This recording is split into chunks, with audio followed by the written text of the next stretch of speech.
Hi, everybody, and welcome to the Life Leadership and Technology Podcast. I am Jim Taylor, CEO of the Florida Technology Council, and I am here, of course, with our co-host, David Clark, who, David, you are the CEO and founder of Allegiant Strategies Group, and you have your own AI company, MyGovGuide. I do. Great to be here. Thanks, Jim. Thanks for having you here, David. We have a guest that is just above and beyond the norm today. Somebody who's not only made a name for Florida itself, but for himself across the entire nation. Incredibly proud to have Executive Director Kevin Guthrie here with us from the Florida Division of Emergency Management Services. And Kevin, I'm excited because the work that you do, so many of us do things that we believe are impactful, and they do impact individuals and states, but yours impacts and often saves lives. Right. That is just something that one thing to be proud of, but another to do it at the magnitude that you've done. We're really honored to have you here with us today. Well, I'm glad to be here. Thanks for having me here. You bet. You bet. Now, that wasn't your goal going in, was, hey, I'm going to do something that saves lives. How did we get to that point? Because you certainly have done that. Well, I mean, I'm starting or finishing up my 35th year in public safety. So October of this year will be the end of my 35th year in public safety, start of my 36th year. So, I mean, I really did get into this business to save lives. We talk about this in emergency management all the time. It's, life safety, scene stabilization, property conservation. So, I mean, that's what I do by trade. Mm-hmm. So I really did get into it for the purposes of helping people, right? That true public safety, public service mentality of helping people. So, but I'm glad to do it. I often joke all the time, if I would have found emergency management at the beginning of my career versus law enforcement at the beginning of my career, I'm a much better emergency manager than I ever was a police officer. Well, Kevin, you and I have known each other for a long time, and to your point about you being a former law enforcement officer, you've always had a servant leader heart. That's who you are to the core. And the fact that you are in the role that you're in to be able to lead, save lives, prepare people, prepare our state, and candidly lead from a place where everyone in the country is watching you. I know I'm grateful as a Floridian, and there's a lot of Floridians who talk to me about, wow, Florida does it right. And that's because of the governor's leadership, empowering you, and your leadership, boots on the ground, just makes it happen. And as a result of that, I understand you're writing a book to talk about your career, talk about leadership, what it's meant to you, the people who have impacted your lives. Share a little bit about what that book means to you, and what are we going to hear in that book? Yeah, so I'm going to give you the Reader's Digest version of it. So back when I first became an assistant county administrator in Pasco County, Michelle Baker, who was a former emergency manager herself, she came from Miami-Dade County. She was the deputy director in Miami-Dade when Hurricane Andrew made landfall. And one of the things that I really like about Michelle, and Michelle has a chapter in my book, it's one of the later chapters, it's kind of a chronological order, if you will, of my life.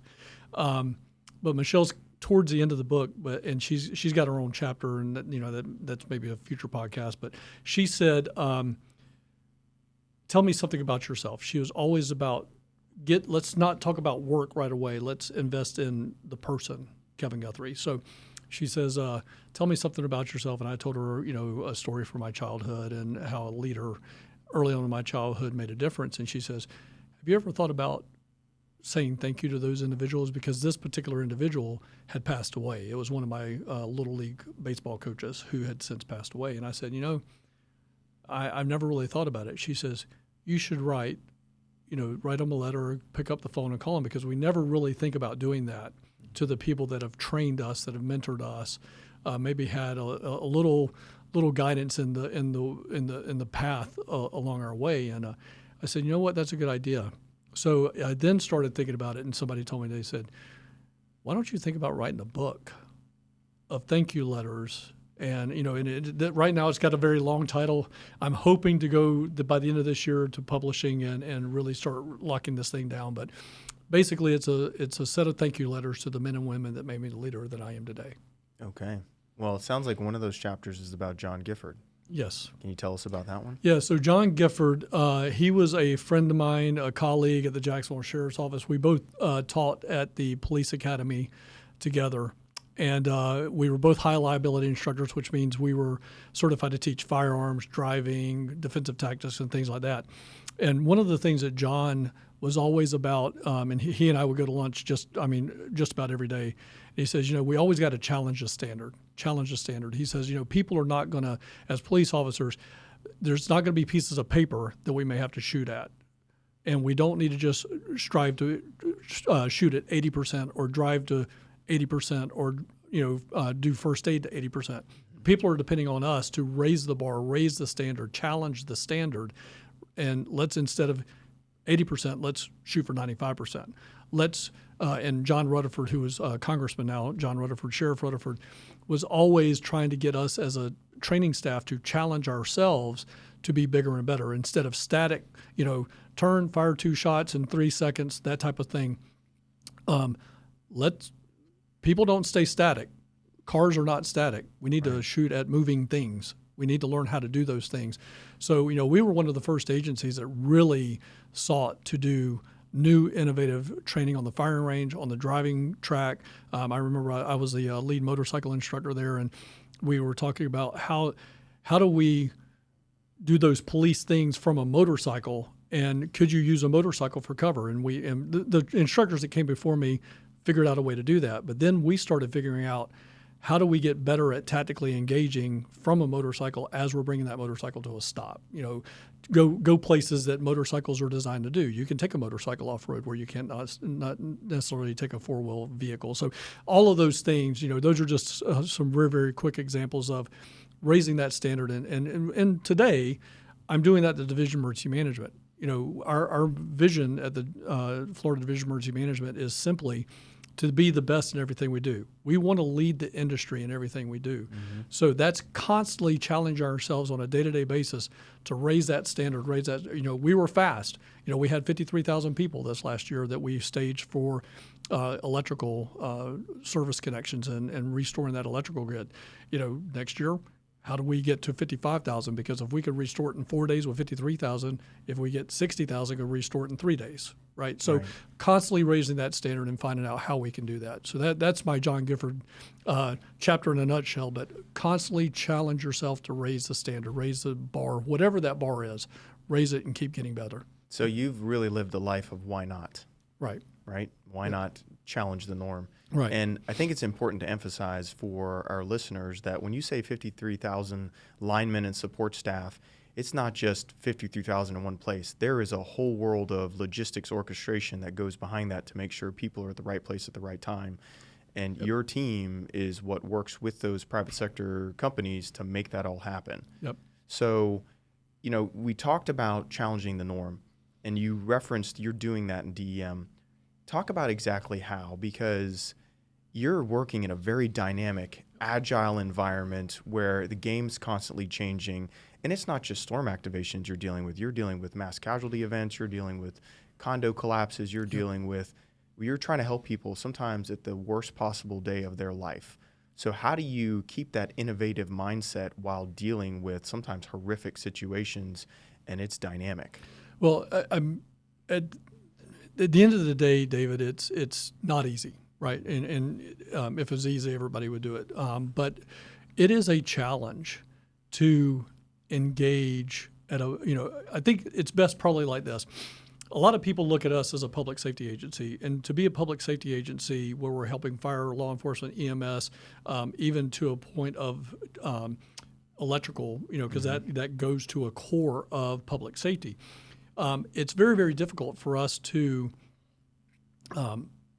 be viewed as a public safety agency and respond in that time frame. And I think most people in their armchairs at home view us as a public safety agency. So we're constantly striving to be as fast as we possibly can, to be the best that we possibly can, to have a high level of service as we possibly can. But at the same time, the one thing that people want from us in a disaster, whether it be a homeowner or a public entity, is they want money. Mm-hmm. So, and I bring both of those sectors up because they are diabolically opposed. Mm-hmm. You don't think about public safety and finance in the same vein. Those are just not words that go together. Right. But people expect us to be that, and that is the cross-section where we're at. Engage technology. That's where the cross-section comes, is I can be faster through technology, getting the necessary people in place, making sure they have all the documentation, all the paperwork, all the things that we need to be fast at the financial side. Now I can engage that on the front side. Instead of people having to walk around with a pen and paper, how do I start QR code digitizing things? I'm using this particular chainsaw that's got a QR code on it. I scan it.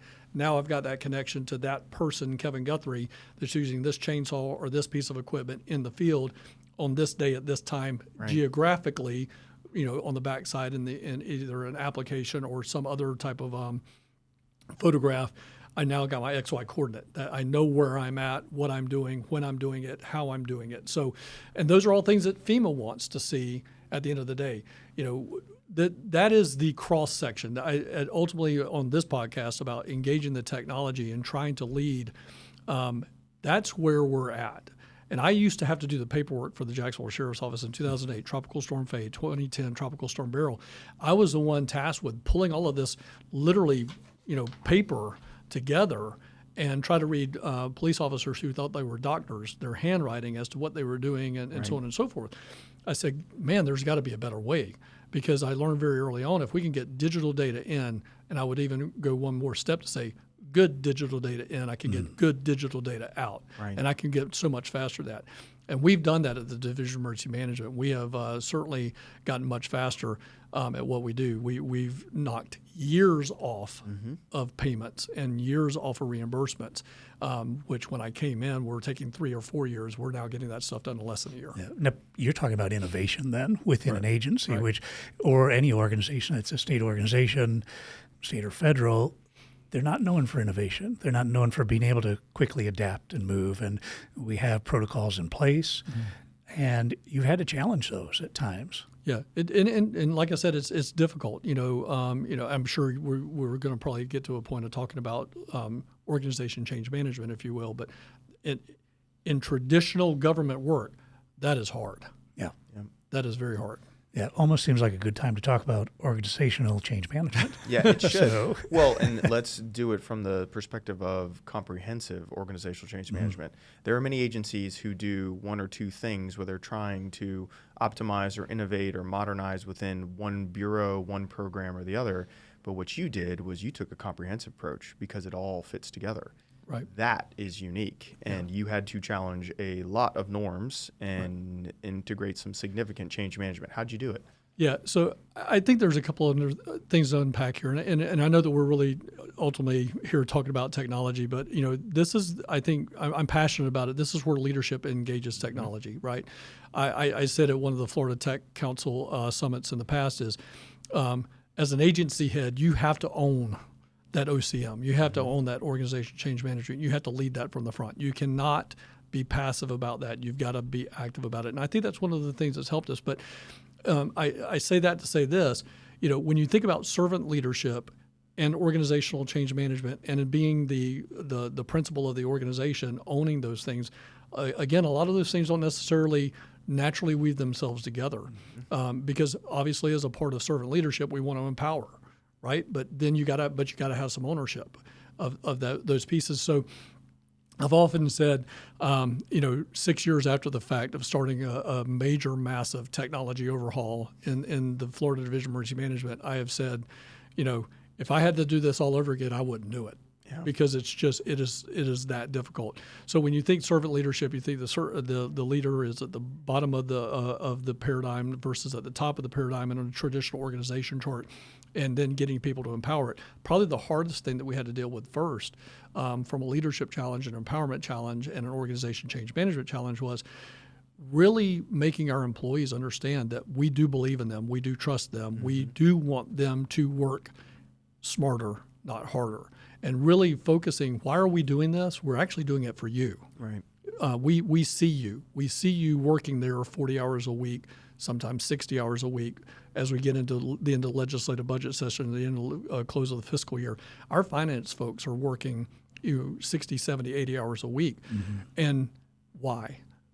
Because they have to, but did they have to? So how do you handle it when an employee says, you want me to work smarter, but you're changing something on me, which feels harder? How do you address that? So it's constantly my job to be the cheerleader and the coach and show them where not just say there's a light at the end of the tunnel. It's for me to sit there on a graph or whatever the case will be. We are here. This is where we're going to be. And you should start to see some things getting easier. So we're actually there now. We're in that phase 4 of 5, 4 of 6 mode right now. So we've actually got people. If I go back 4 years, I have people saying, heck no, we won't go. That's just not going to happen.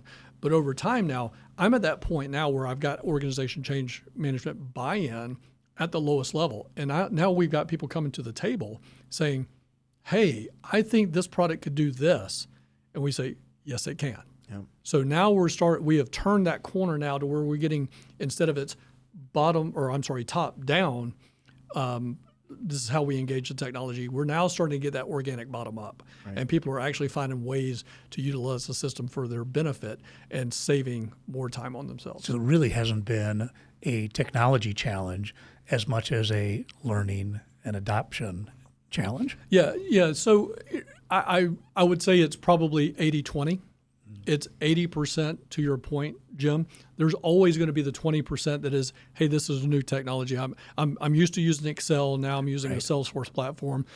Kind of look the same, but not necessarily do the same. So there's always going to be those minor tweaks of how to use a new technology. But once they get into it and they start using it, it certainly benefits them. Well, that has absolutely been a direction that you've gone, is education for your agency. You helped us at our last conference for other agencies to understand how are you seeing successes like that. Right. And that education is for both private and public sector. Sure. It was really an honor to be part of your gala that you just had this last week, to see all those folks coming in. And the awards that were handed out, I kept seeing these are leaders and they're providing education. Right. Those two things were involved in everything that you were doing. Yep. Absolutely. Yeah. And we are excited that we just had our first annual Florida's Training for Emergency Management Awards Gala. And more core to the first part of that is Florida's Training for Emergency Management. It is not emergency managers. It is, when you look at what we do, we have IT and technology piece. We have the communications piece, whether it's over a radio or the actual journalism communications of it. We have attorneys, we have meteorologists, we have hydrologists, we have engineers, we have the traditional logistics folks, we have the traditional first responders that are dangling out of helicopters and doing rooftop rescues. We have so much that is emergency management that ultimately core, all of that's public safety, all of that is helping save lives, but then they want to get reimbursed. Again, it goes back to where we started. Yeah. Well, the other thing that I saw while I was there, whether it was state or private sector, people were excited about the work that they were doing. It wasn't poor me, I'm working 60 hours a week, which a lot of folks are working 60 hours a week. But it wasn't drudgery. It wasn't. Right. It wasn't on either side. That's what was really exciting to see. Yeah, I say this a lot. I say it a lot. It's actually not my quote, and it's probably not his quote, but I'm going to give him the footnote of it. Here is Keith Pruitt, who works for me, who's a retired lieutenant colonel.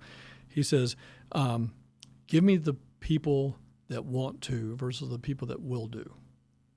Give me the people that want to do versus the people that will do. Mm-hmm. We got plenty of will do's. Yeah. I'll give you a task and I'll do it. Give me 99 times out of 100. Give me the person that say, I want to do it. I want to go out here and get this work that matters done. So you're saying it's a mentality? Oh, it's a mentality. It is 100% a mentality. Yeah, that's actually my quote. Keith stole it from me. So between us, we won't put that out. I think he'll win in an arm wrestle. To your point about mentality, and I think this is back to leadership matters, right? Mm-hmm. When you have a leader like yourself who casts vision, it gets people who maybe can't see over the horizon right now, but they trust you. They believe in you to say, I can't see it, but I want to follow you. Right. I think that's a problem we have in government inherently, David, is, and you and I have had these calls over the last 10 years or so that I've known you, is we have a lot of good tactical leaders. Mm-hmm. We have a few good objective leaders that live in those objectives that are setting the, let's say the midpoint future. But we have very, very few people that can be strategic leaders. And then connect that strategic vision back to the objective, back to the tactical, Yep. right? And we need more people that can do that. I pride myself on living in the strategic. It is hard. It It is hard for me to do that because ultimately I want to go back to where I'm comfortable. My comfort level is in the weeds, whacking, solving problems at a tactical level. Even today, as my team is overdoing a whole lot of good work, on this stuff that's going on in Israel and across the globe. They're over there. It is so hard for me not to get into the good tactical work because you feel like you're doing something there. Yeah. It's hard to stay strategic and It's look the at the difference macro. between working on your business instead of in your business. That's exactly right. And you're right. It's easy to, I can do that. I can jump in there, but you have to empower your folks. Yep. So when you travel across the country, I know a lot of states, the whole country is looking at you. Even the feds look at you for guidance and input. And you're sitting on a review council right now with FEMA to see what should the future look like. What do you share at a national level that you want people to know about what is EM leadership of the future? What should it look like? So there's an awful lot to unpack there.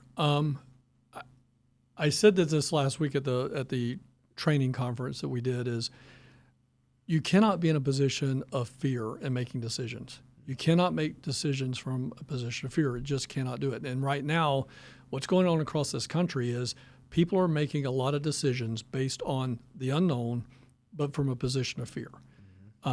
Changes are going to happen. Changes are going to come and go with administration. Changes are going to come and go at administration at the local, state, or federal level.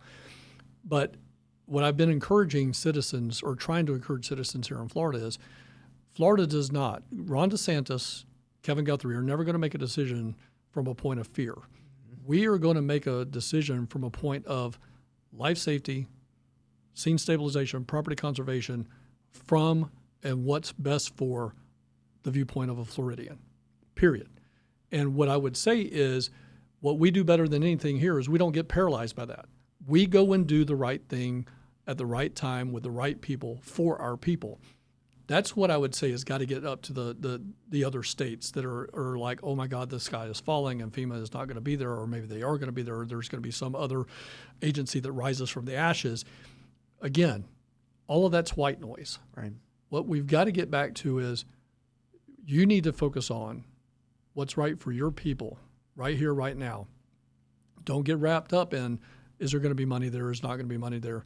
I get it. People understand that. But, in Florida, we've done some really, really good things at the legislative and executive office level. And that is we've created $20+ billion in a rainy day fund and for reserves. We've got a catastrophic fund in addition to that. We've got a robust general operation fund. We've got the trust funds. So, again, we've done, what we've done here in Florida, and it was long before my time. I just have the privilege of running the system right now. We've done really good decisions up to this point, and it's allowed us to be in a situation where we're not making decisions from a point of fear. So what I do is I try to go out and tell people, invest in yourself. We have got to get to a point where if we want what's best for our country, not to make this about the U.S. versus the Tech Council, we have got to get to a point where we are no longer asking for the handout. We've got to get to a point where we invest in ourselves. We ask our employees to do that. Invest in yourself. If you take every leader that's in the state of Florida right now across this country, I guarantee you there's probably something core at them. They never stopped investing in themselves. Here I am, 54, almost 55 years old. I'm still enrolled in a doctoral program, right? I'm chipping away at it as much as I can amongst disasters, but never stop investing in yourself. We, as a people, should never stop investing in ourselves. That also means a financial investment in what it is we do, homeowner level, business owner level, state level, local level. That's what we got to get back to. Well, once again, you're talking about a mindset. Yep. And you're talking about something that's kind of a touchy subject, which is personal accountability. Yep. How do we get back to a place of being accountable to ourselves and holding ourselves to that standard? Right. And you can read, both you and I have got shelves full of leadership books. One of the things that what will ruin a company, a business, an organization more than anything else is a leader that does not hold his people accountable. Agreed. And so, yes, it's personal accountability. We got to get back to a place of personal accountability. It is a cancer within an organization if a leader does not hold somebody accountable. But then there's also the accountability that comes back to the actual person. There's personal accountability, there's leadership accountability, there's business accountability, and so on and so forth. Word of the day, Jim. Accountability. Yeah. I like it. Well, and it's almost easier when you have many success stories to spread that message as well. And when I look at FDEM, there's so many successes that you've had. Now, part of that is because we have so many challenges that come our way from hurricanes and other natural disasters. But if you were to look at those across the years that you've been involved in, is there one that stands out to you more than the other? You know, I think a turning point for us as a division was, especially during my tenure, would have been the Surfside building collapse. That was a point that we had to make some decisions that we had traditionally never made before. And from a risk management standpoint, I remember being with Chris Spencer, who at the time was the Office of Policy and Budget Director. We were doing risk management on the sidewalk out there on Collins Avenue. And we had to make a decision whether to bring the rest of this building down. It was impacting the ability for responders to work in a safe environment. So we had to make some decisions. So ultimately, he and I made the recommendation to the governor that we need to bring it down. The county and the city was like, okay, well, yeah, we'll look at it. It's probably going to take 30 to 45 days. And I'll never forget this as long as I live. When this conversation is going on with the county, the governor just literally looks over his shoulder at me. He says, "How fast will it take you to bring that thing down?" And I said, 36 hours. He says, so he turns right back around. He doesn't miss a beat. Turns right back around and he says, the state's going to handle that and we're going to get it down in 36 hours. Now, at that point in time, that was a decision. Well, the risk management side of it was, what if somebody was still alive? Yeah. Mm-hmm. Right. So we're doing that risk management calculation. By this time, it's like day 4 or 5. And it was, we knew that we were in a recovery situation, yeah. right? So it made that a little bit easier, but being able to do that, you don't necessarily do that on a hurricane. You've got 72 hours, 96 hours to make some of those hard decisions that, for the evacuation of it all. But even still, that's a life safety issue, but it's different. It's apples and oranges. Yeah. And but being on the side of the road, and I did not like the fact that we were right there, all of us, 300 responders right there on the side of the road. I really did want us to be detached from that, let the tactical be the tactical, let the others go back and be the executive group. But, Mayor Cava made the decision to be there. And I think ultimately, there's a reason there's a reason behind every decision. I think the takeaway for us is it allowed our team to bond in a way that we had never bonded before. Because they made the decision to stay there on site. It was a 1 square block disaster. We made a decision to bring a lot of our staff, about 25, 30 of our staff, from Tallahassee down to Miami and work right there alongside of them. And, they call it trauma bonding. Yep. That's better than drama bonding, but trauma bonding. So, and that core group, as I look back at that core group that was there, we bonded. A lot of those individuals that were line level and first line supervisors at the time, they're now on my senior team and executive team.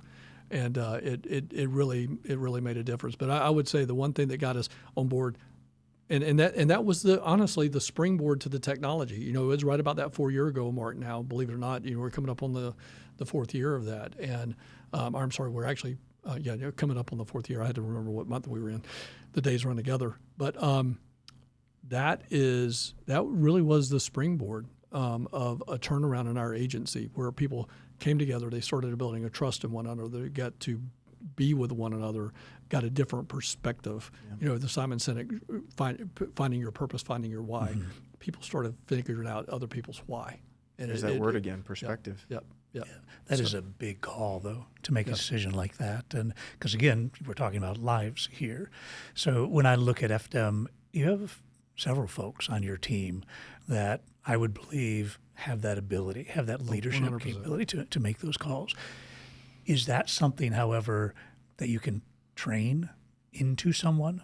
educate into someone? So Jim, the core trainer in me says yes, right? We can teach skill sets, and I know David is very much like me. I like to think I can teach anybody anything. It goes back to the I want to do versus I will do. Give me a person that wants to learn, and I firmly believe that we can teach them the leadership skill set. Let them pick and choose the tools out of the toolbox that they want to put into their tool chest. For me, there's about 33 chapters in my book, and every one of those chapters also represents not just a thank you letter to a person, but a tool that I put into my toolkit that I use on a day-to-day basis as I go forward. So my answer to that is I can teach a leadership skill set. Combine that with somebody that wants to learn and wants to do, we can tackle the world.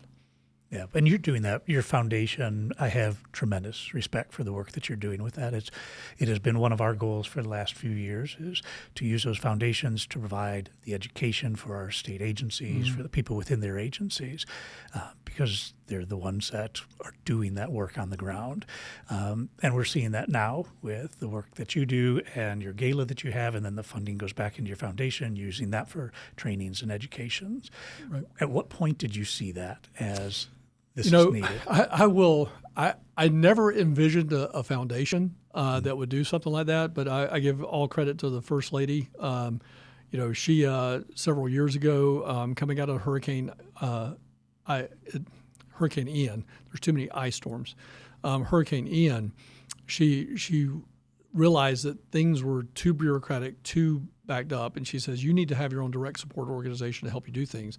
It's going to focus on helping those that we don't necessarily have a disaster that rises to a FEMA level, and to help teach people how to do this stuff better. So she had a vision, that I didn't necessarily have at the time. But here, 3 years later, to your point, we raised most likely, give or take, with last year's, we had a charity golf tournament that in and of itself brought in $330,000 to the foundation. Amazing. In addition to that, the stuff that we did during the week, an additional between our sponsors and all that, we're probably going to bring in about $1 million, $1.2 million for the foundation to reinvest in victims of disasters at a local level, as well as the training and education aspect. And now it created a snowball. It created some synergy, right? So now what's happening is I've got the private sector coming to me saying, hey, I want to have this class, Crucial Conversations. I've got to pay X for the class. The maximum is 30 seats. I only have 6 people that are from my company that need to take the class. I'm going to give you the other 24. Nice. So all I got to do is give them a classroom to have the class in, bring them in, let them be a part of that class, and I get 24 free seats for a very, very sought-after course, Crucial Conversations. So that's now we're getting back to a true P3 that came out and developed itself out of a nonprofit. I call it nonprofit P3, right? So it's just I never realized what a diamond in the rough we had until really this last couple of weeks. They're now I've got companies calling us saying, hey, we want to invest in the foundation. We want to help out with this. Another one of our vendors came up and said, hey, look, I noticed we didn't have a lot of fiscally constrained counties represented here this last week at FDEM. What's the number one reason that they couldn't come? And I said, they just don't have the travel money. Yeah. I literally had a vendor tell me, I don't know if it's right to plug them or not, but so I won't. But that vendor said, I'll pay for all 29 fiscally constrained counties to come next year. Wow. That's a win. That's a win. Well, that's a mind shift that's happening in Florida. And a lot of it's because of folks like yourself that Florida wasn't always like that. Most states aren't like that, where the private and public sector have an opportunity to work together. It can be viewed more as, no, you're the vendor, and almost adversarial. But that really is changing in Florida. It really is. Vendors are partners with the state. Yep. I think one of the things that Jim and I really enjoy doing on our podcast is finding leaders who are leading from the front, leading by example, and lifting them up as an example for others to follow. It's really hard nowadays, Kevin, to find leaders like that others can look up to, especially young leaders, young and up-and-comers who are like, I want to be like that person when I grow up, right? And candidly, we view you, and I know a lot of people view you as one of those leaders who have done a amazing things, and you have served from the front. You have served in dangerous circumstances. You've been in law enforcement. You're in emergency management, and God knows you're not making a ton of money doing this, right? No, I'm not. You could go to the private sector and make a whole lot more, but you do this because you love it, and it rings true in how you carry yourself. So as there are young leaders who look up to someone like you who say, I want to be like that when I grow up, I want to be like that, what do you share with them as they're beginning their journey or they're moving along their journey to aspire to become someone like you? So I think there's a couple of things there. Number one, never stop investing in yourself. I mean, never get to a point where you say, I know it all. Because as soon as you do that, that's your unwinding. Mm-hmm. I've really tried to, model the invest in yourself constantly. Keep learning, keep challenging yourself with new things. So that's number one. Number two, I would say create opportunity.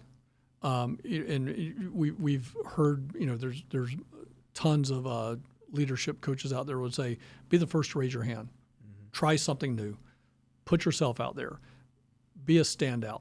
Nobody's looking at the person that's in the back of the classroom or the back of the squad. You don't have to be the front row favorite, but when hey, I'm looking for a volunteer to do, boom, hand goes up. Yep. Be willing to get out there. So create those new opportunities, create those new experiences. Never stop investing in yourself. Seek to learn to understand, and then also when it comes time to listen to understand. Don't listen to hear, listen to understand. And, I would say those are some things that some young leaders, I would say today. And then one other thing, I'd be remiss if I didn't say this, find a mentor. Mm-hmm. Find a mentor. My stepson just mentioned this to me a couple of weeks ago, and he's like, Kevin, you should be a mentor to people. And I do mentor some, but he said, no. He says, there are people out here on TikTok and all this other stuff that are paying big money to, and I said, well, Coley, for me, it's not about the money. It's, about the investment. Right. And so I would say find that mentor. Today, I still call Craig Fugate, on average, probably once a month.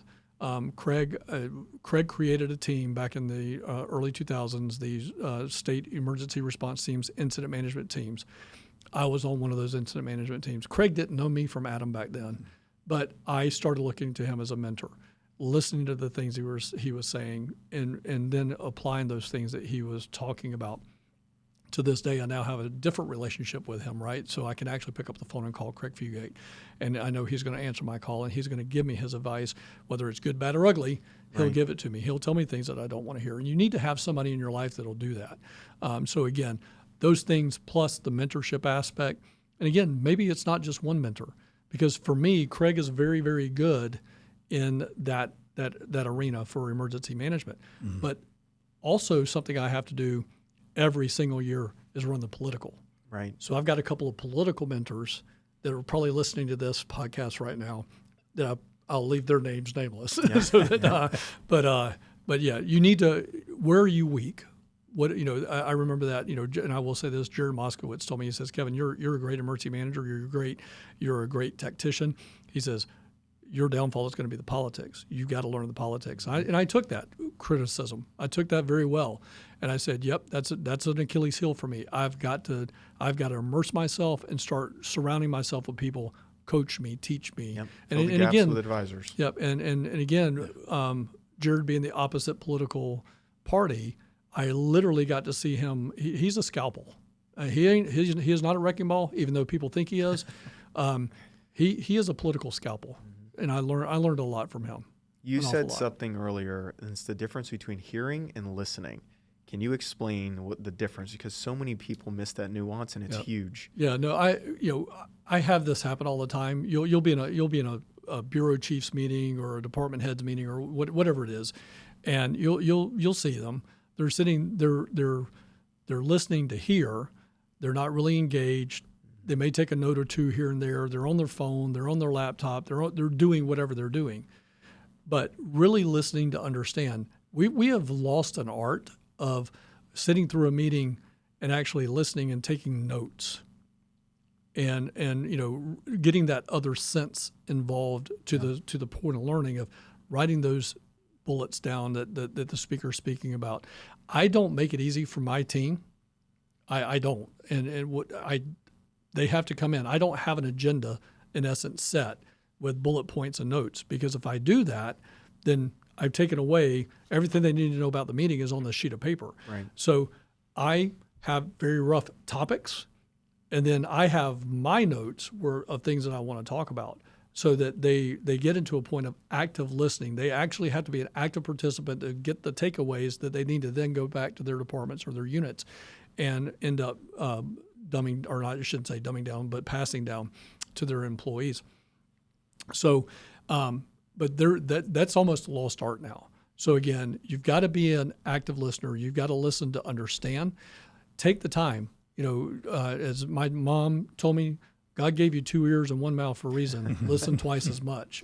Did we have the same mom? No. Yeah, I heard the same thing. Yeah. So but even though that's so rudimentary and fundamental, it really is. Take the time.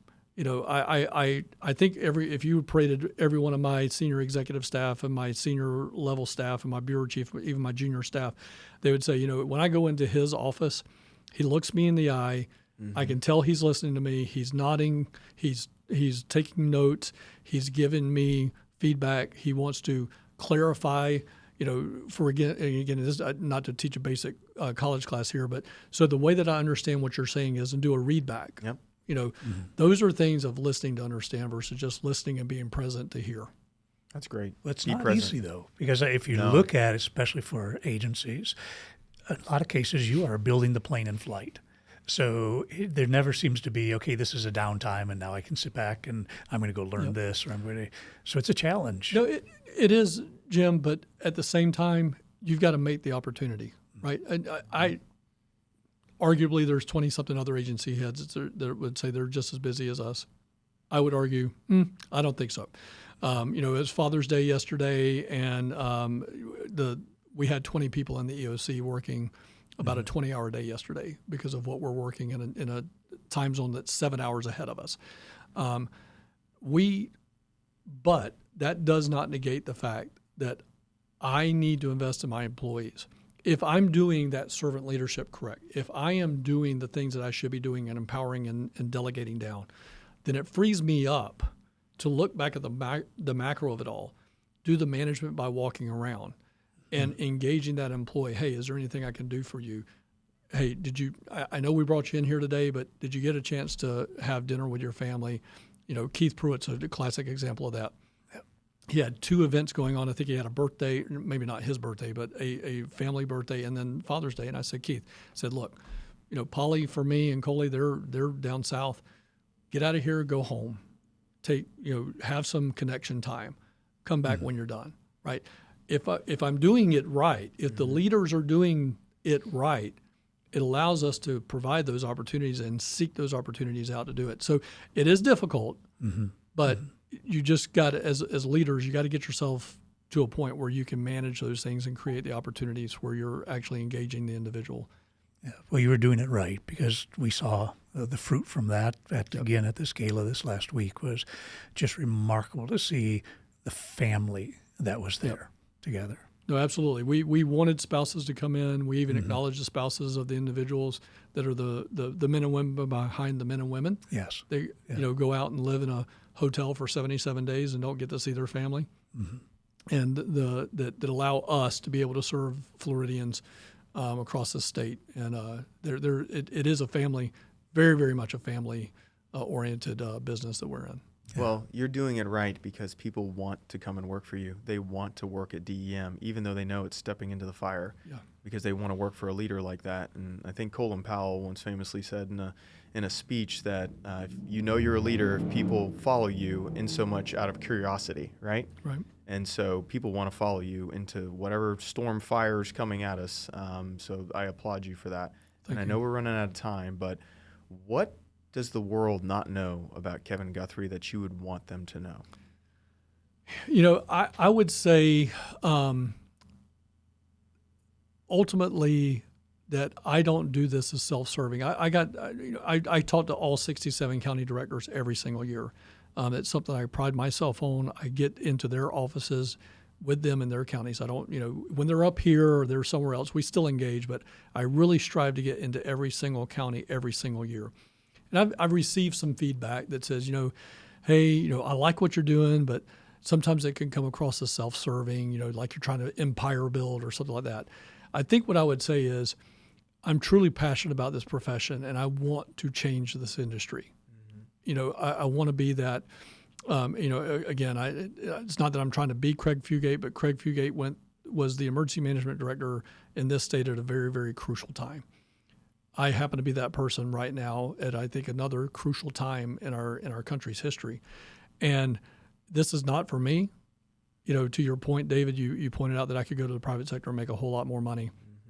And I've had numerous offers, and not a single one of them I've taken to date because I enjoy what I do. I'm there for the people. I'm there for the people of the state of Florida. So what I would say is the thing that people don't know about me is I truly don't do this for a self-serving reason.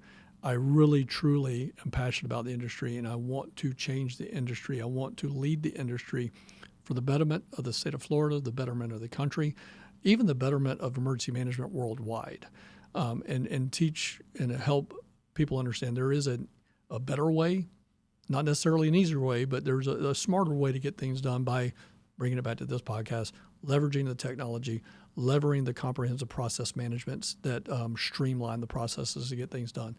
That is truly who I am.